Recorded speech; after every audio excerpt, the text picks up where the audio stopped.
একটি সম্ভাবনাময় স্বপ্ন যা অকালেই ঝরে গেল বখাটের নির্মম অত্যাচারে। মৌলভীবাজারের কমলগঞ্জে ইফটিজিং সইতে না পেরে নবম শ্রেণীর শিক্ষার্থী মিম আক্তারের আত্মহত্যার ঘটনায় ফুঁসে উঠেছে সহপাঠী ও এলাকাবাসী।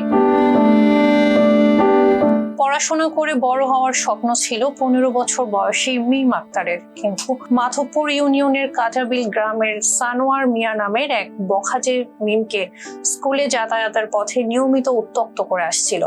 দিনের পর দিন চলতে থাকা এই মানসিক নির্যাতন ও সামাজিক চাপ সহ্য করতে না পেরে এক পর্যায়ে বিষপানের পথ বেছে নেয় মিম। জানুয়ারি মিমকে অনেক নির্যাতন করতো। জানুয়ারি মিমকে প্রেমের প্রস্তাব দিছে, তাই প্রেমের প্রস্তাবে রাজি হয়েছে না, তাই হুমকি দেখাইছে, তাই হয়েছে হাতিয়া ফেলাই দিব করবো। আর বোন মিম যে মারা গেছে তার আত্মজয়ী টানাটানি হতো, জোর করিয়া ছবি তুলতো, যখন চাইতো না তারে হুমকি দিত, মারি দিব, মারিয়া গাঙ্গ হাতিয়া ফেলাই দিব।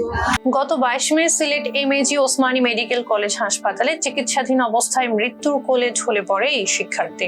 ঘটনার 22 দিন পেরিয়ে গেলেও অধরাই থেকে গেছে মূল অভিযুক্ত। এরই প্রতিবাদে ও আসামিকে দ্রুত গ্রেফতারের দাবিতে 11 জুন মাধবপুর উচ্চ বিদ্যালয়ের সামনে মানববন্ধন কর্মসূচি পালন করে বিদ্যালয়ের শিক্ষার্থী, শিক্ষক ও স্থানীয় বাসিন্দারা।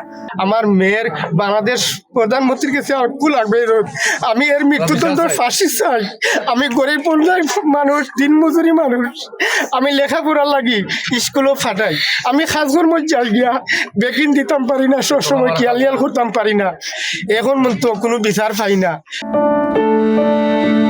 মাধবপুরে সাধারণ মানুষের দাবি, আইনের ফাঁক গলে যেন পার পেয়ে না যায় অপরাধী।